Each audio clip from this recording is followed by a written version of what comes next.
When you take the back of your dryer off, you need to look at this, which is going to be mounted to this heating element.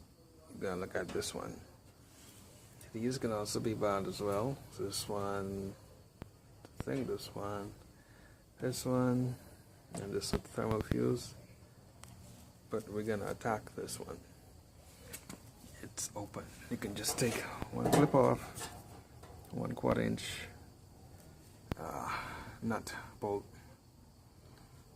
and you could test it with your multimeter or just shotgun it, see if we can spank it and get it up. Should figure out how to get the cover off. It's a quick video. We're gonna look at split address this one. It just alright, after you take your sensor out, you're gonna have to smack it. Hold it. You don't want to break it.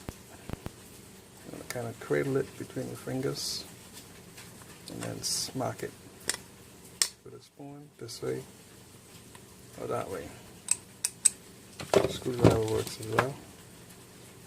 You just want to give it a couple of good smacks.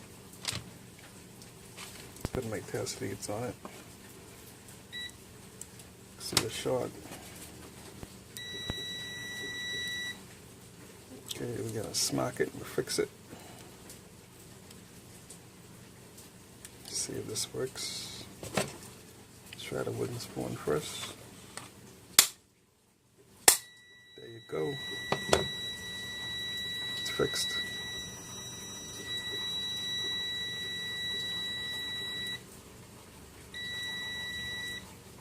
And now you can put it back in your dryer and see if it works. If you don't have a meter, you could just smack it a couple of times and then keep trying it to see if that's a problem. But it should be easy to fix with a spoon.